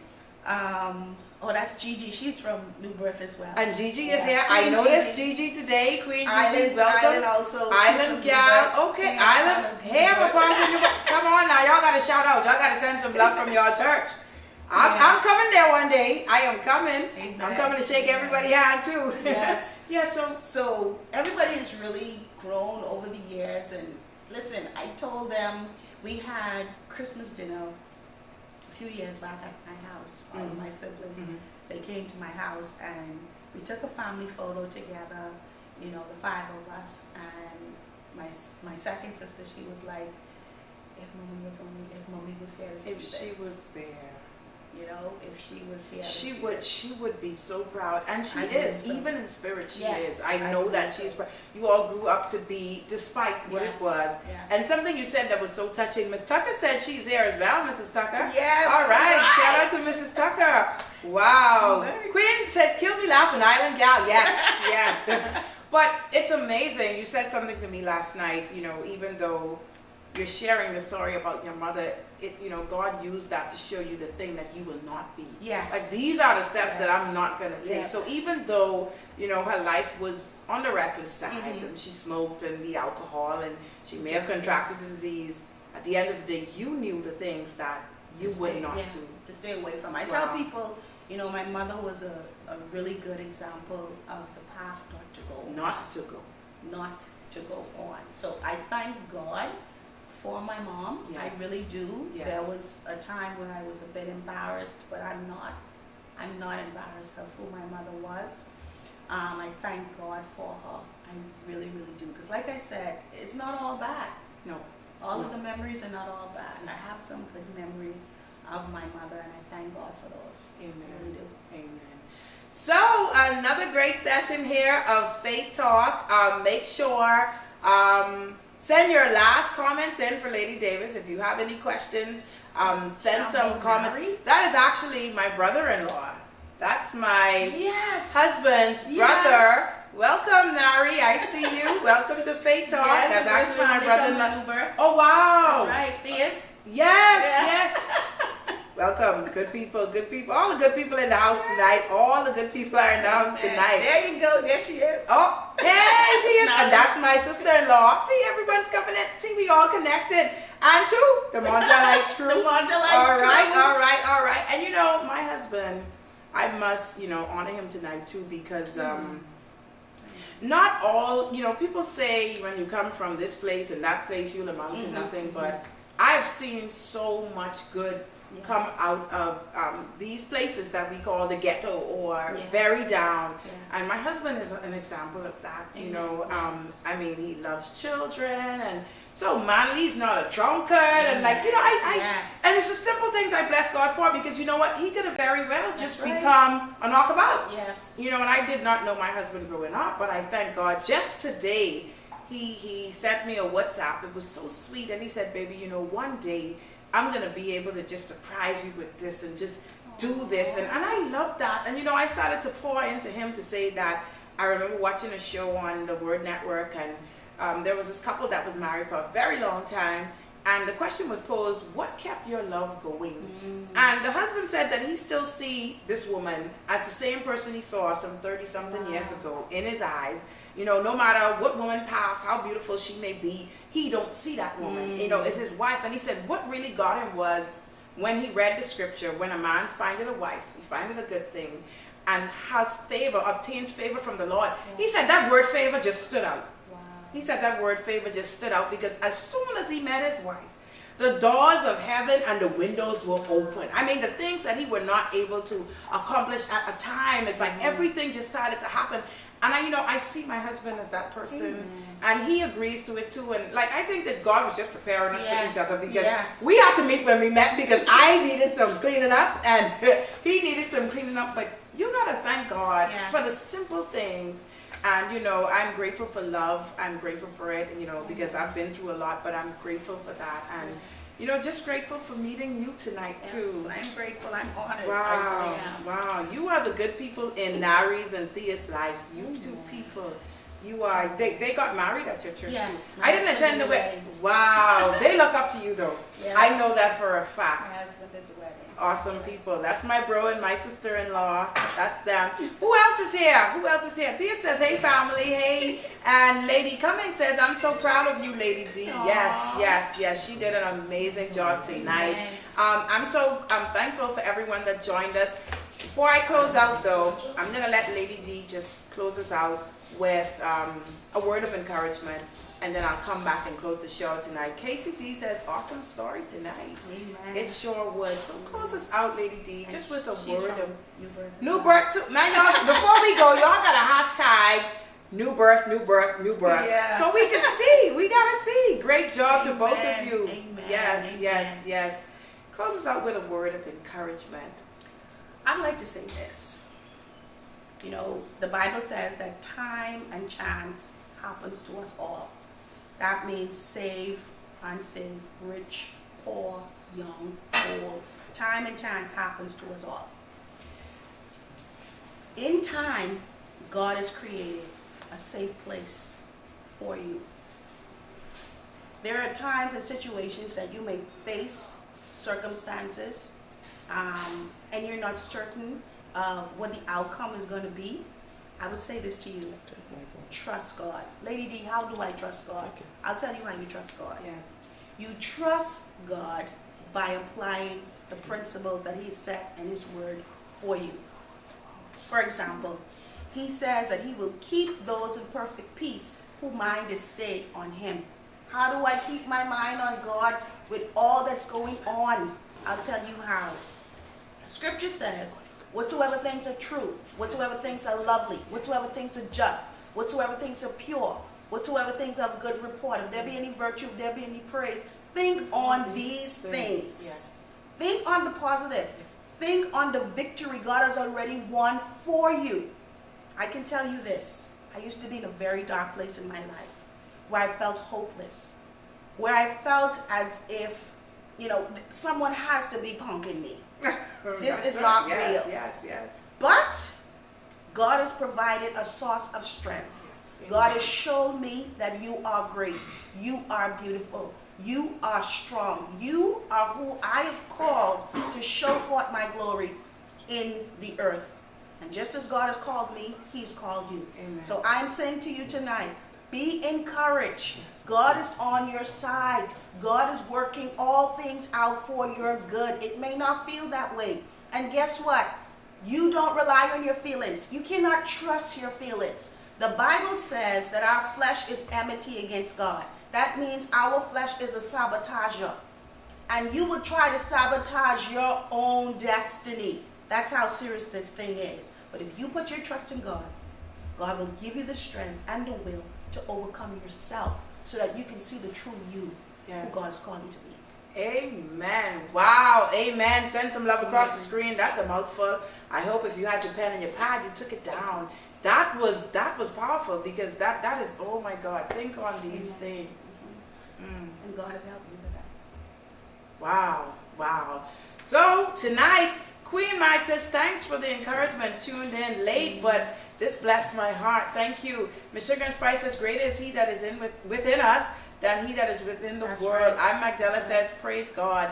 Yes, such a timely word, such a timely encouragement. Of course, if you were late tonight, you can feel free to see the session on my YouTube channel. We will post the link so that you can get it. It will not be uploaded this week or next week. We will let you know when it will be coming on. Stay tuned to Faith Talks page and you will see the notifications. Of course, tonight I will be posting images of the session and some remarks, of course, and you can leave a comment so that Lady D can see them. Definitely she will answer you back. I saw where she was answering some people back yesterday, so she will answer back, and I will tag her page in case you want to stay in touch with her. Of course, she is the First Lady of New Birth Church, and where is it located? Presently, we are located in the Summer Winds Plaza. Okay. We've transitioned from Robinson Road, and we are looking into starting the foundation of our own building, but more to come with that. Ooh. But presently, we have an 8 a.m. service and a 6 p.m. service. Okay. For those who can't make the 8 a.m., we have a 6 p.m. service in the Summer Winds Plaza next to Epic Church. Epic Church. Okay. Yes. All right. We would love to have you. Wow. So I'm coming to New Birth. I wanna Amen. come there Amen. and enjoy the experience that I heard everyone talk about. I know that it's a very young church. I'm talking about the membership is Yes. young people. Yes. And that is so good to be amongst the young people, you know what I mean, and watch them fellowship. So I'm definitely, trust me, you're going to see me. I may not tell you when I'm going to come, but you're going to see me because I'm going to be all dolled up and what's not.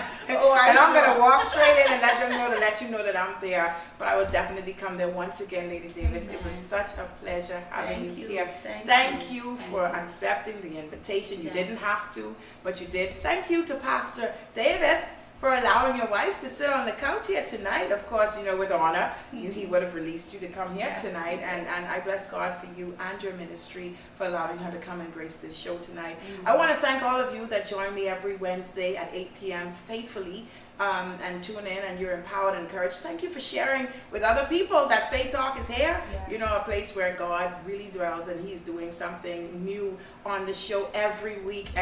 Of course, this is the second to the last show. I have one more episode to go, and then I will be closing out season 2 and not coming back until late in the year. So we will not be having any Faith Talk. We'll be going on a break.